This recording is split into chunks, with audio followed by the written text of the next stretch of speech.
মারা গেছে, মশারি জড়িয়ে রাখা হয়েছে, ভয়ে আর কেউ বিছানায় ঘুমোয় না, তার ভেতরে সাপ কিন্তু জড়িয়ে, সে 3 মাস 6 মাস পরে দেখা যাচ্ছে ভেতরে সাপ ছড়াচ্ছে। তো মানে সাপ মারাত্মক জিনিস।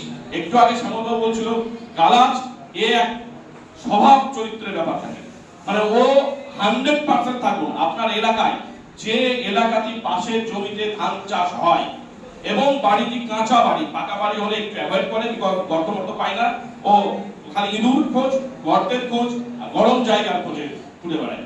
গালাজ থাকবেই। আর গালাজই একমাত্র সাপ যে ম্যাক্সিমাম কামড়ায়, এবং আমাদের এলাকায় নিঃসন্দেহে শ্যামলবাবুরা তথ্য রাখেন যে সব থেকে বেশি মানুষ মারা যায় আমাদের এই গ্রামগঞ্জ এলাকায় গালাজের কামড়ে।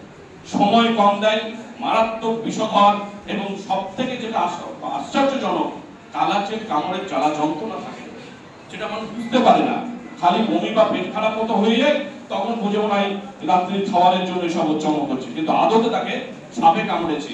এটাও কিন্তু অ্যাওয়ারনেসের একটি পার্ট, যে হঠাৎ করে যদি কারোর মনে দেখা যায় বা মানে তার শরীরে যখন দেখা যায় যে অসহ্য পেট একদম ঘুরিয়ে উঠছে, এমন বমি করার চেষ্টা করছে যেন পেটের ভেতর থেকে নাড়িভুড়ি বেরিয়ে আসবে, ছিনিয়ে পড়ছে, মাথা ব্যথা ঘুরছে, চোখে ছোটছে ফুল দেখছে, এইরকম পরিস্থিতি হলে শুধু পেটে ব্যথার চিন্তা যেন না করে, তার আশপাশ চিন্তা করে একটু দেখে নেওয়া, কোথাও কোনো দাগ আছে কিনা, একটু ফুলে উঠেছে কিনা, একটু কালো মতো আছে কিনা, যেগুলো ডক্টর বাবুরা আছেন, আপনারা বিশেষজ্ঞরা আছেন।